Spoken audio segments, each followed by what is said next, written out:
अस्सलाम वालेकुम। मेरा नाम डॉक्टर अरशद ख़ान है और मैं कंसल्टेंट न्यूरो सर्जन हूँ लेडी रीडिंग हॉस्पिटल पेशावर में। न्यूरो सर्जरी की फ़ील्ड में मेरा जो तजुर्बा है वो तकरीबन 9 साल का है। आज हम जिस टॉपिक पर बात करना चाहते हैं तो वो है शियाटिका, और शियाटिका जिनको उर्दू में लोग अर्कुन निसा कहते हैं, एक बहुत ही हमारे न्यूरो सर्जरी की फ़ील्ड की बहुत ही कॉमन और आम बीमारी है जिसके साथ मैक्सिमम मरीज़ आते हैं। तो इसकी जो वजूहात हैं बेसिकली इसकी कमर में होती हैं। स्पाइन जो है, वर्टिब्रल कॉलम जो है, उसमें मसले होते हैं, उसकी वजह से अर्कुन निसा या शियाटिका होता है। मेनली जो टॉप पे इसकी वजह है वो है हर्निएटेड लंबर डिस्क, जो मोहरों के दरमियान एक जेली किस्म की होती है जो कि एक शॉक अब्जॉर्बर के तौर पे काम करती है कि मोहरे एक दूसरे से टकराएं नहीं हरकत के दौरान। तो उसमें कमज़ोरी आ जाती है और फिर वो जेली निकल के जो रग आते हैं पाँव की तरफ उसके ऊपर आ जाती है, जिसे हम कहते हैं कि रग पे जो है गोश्त आ गया है या गोश्त चढ़ गया है, उसकी वजह से आपको पेन हो रहा है।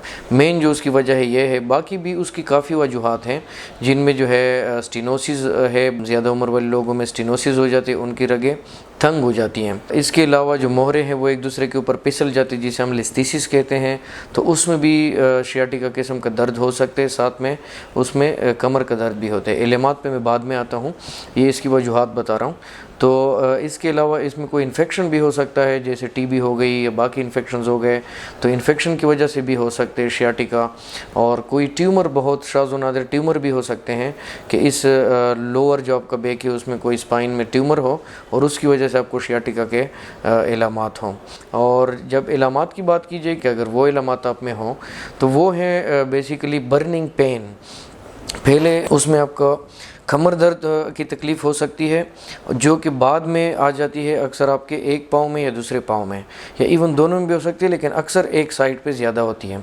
तो वो जो एक पाँव में होती है वो बर्निंग पेन, जलन के साथ दर्द, और वो तकरीबन आपके हिप से शुरू होता है और नीचे पाँव तक या जो है ना टखने तक या नीचे उंगलियों तक जाता है। इसके साथ साथ उसमें सुनपन होता है, आपकी कोई एक जगह जो है या एक उंगली वगैरह सुन होगी, अंगूठा आपका सुन होगा या एक हिस्सा सुन होगा।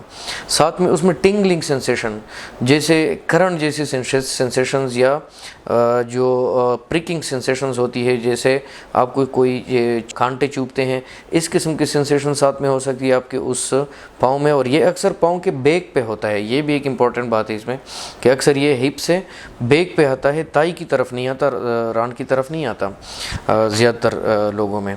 उसके अलावा इसमें जब ज़्यादा हो जाए, ज़्यादा ग्रेड का हो जाए या बढ़ जाए, तो उसमें ये हो जाता है कि आपके एक ख़ासकर जो पाँव का अंगूठा है वो नहीं उठता, उसमें कमज़ोरी आ जाती है, या आपका जो पाँव है उसमें पूरी कमज़ोरी आ जाती है और आपसे पाँव चप्पल गिरने लगता है। ये जब अगले स्टेज पे, ज़्यादा स्टेज पे चला जाए। उसके अलावा इसमें पेशाब के मसाइल भी हो सकते हैं। अगर डिस्क बहुत बड़ा हो या गोश्त मतलब बहुत ज़्यादा आ जाए रग के ऊपर, उसको बंद कर ले तो आपको पेशाब के मसले हो सकते हैं। पेशाब बंद के आएगा या बिल्कुल बंद हो जाते, आता ही नहीं है। और साथ में रानों का अंदर साइड है, ताइस का जो अंदर साइड है वो बिल्कुल सुन हो जाते, आपको पता ही नहीं चलता। तो ये उसके मेन वजूहात है, बर्निंग पेन, जलन के साथ पेन, टिंगलिंग, और आपको जो है ना ऐसी चुंटियों का एहसास होना जैसे चुंटियाँ रेंगती है, ये भी उसकी एक इलामत है। सुनपन, और ये सारे इसके मेन इलामात हैं। बाकी चीज़ों में भी आपको दर्द हो सकता है कमर का, लेकिन जो शियाटिका का महसूस दर्द है तो वो अक्सर जो है ना स्ट्रेनिंग के साथ बढ़ता है। ये उसकी एक निशानी है कि अगर आप ज़ोर लगाते हैं तो वो बढ़ता है, खांसते हैं तो वो बढ़ता है, रुकू करते हैं, नीचे झुकते हैं तो वो बढ़ता है।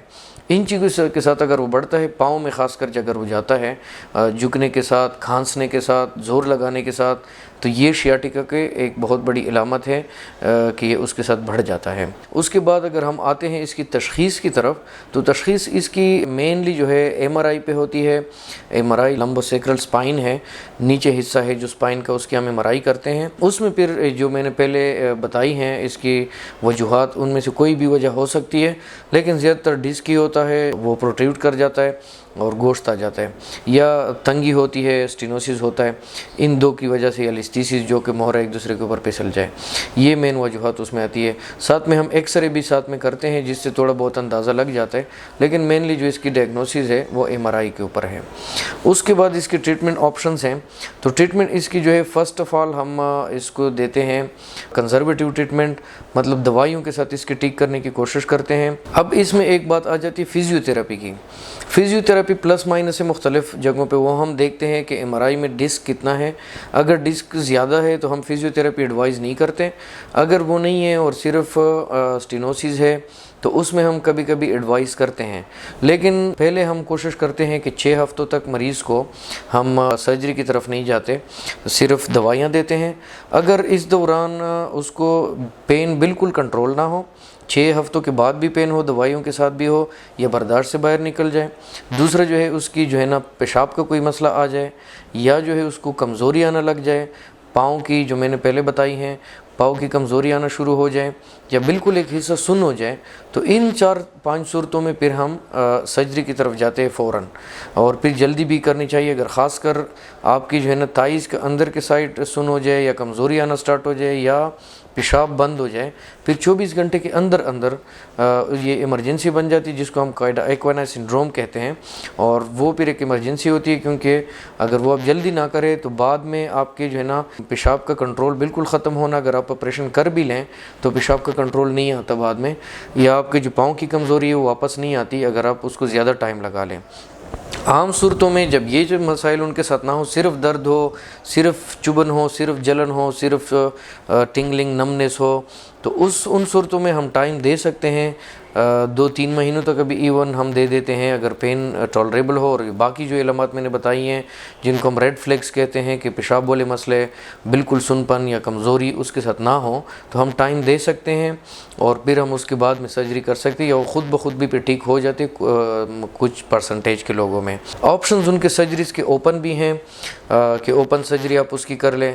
دوسرے آج کل جو آپشنز آئے ہوئے ٹیوبولر ڈسک ایکسیژن ہے، اور اس کے علاوہ انڈوسکوپک اسپائن سرجریز اب آ گئی ہیں، تو یہ تینوں آپشنز ہیں، لیکن ہمارے ہاں جو ایزیلی اویلیبل ہے تو وہ یہی جو اوپن ہے وہ ایزیلی اویلیبل ہے، اور ساتھ میں ٹیوبولر جو ہے وہ ابھی آنے لگی ہے، اور انڈوسکوپک کچھ جگہوں پہ اویلیبل ہے۔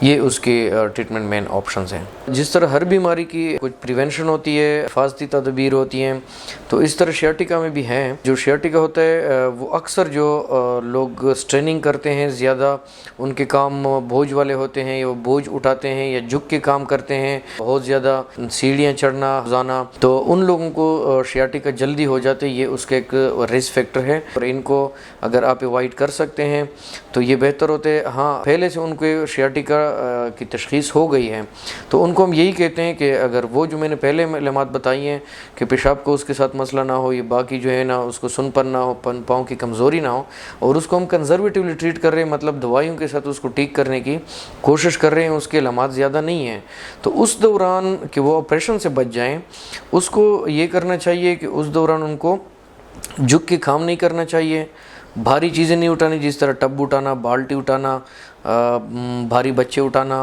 عورتوں کو خاص کر، اس کے علاوہ سیڑھیاں چڑھنا، موٹر سائیکل کی سواری زیادہ کرنا، کیونکہ روڈ اکثر رف ہوتے ہیں تو اس پہ جو ہے نا جھٹکے آتے ہیں، اور اس کی وجہ سے وہ بڑھ سکتا ہے شیاٹیکا کا پرابلم۔ ان چیزوں کو اوائڈ کرنے سے شیاٹیکا کا مسئلہ، پھر اگر کچھ لوگوں جن کا سرجری کا مسئلہ نہ ہو، دوائیوں سے حل ہونے والا ہو، تو وہ ان کے ساتھ اگر احتیاط کر لیں تو وہ بچ جاتے ہیں سرجری سے۔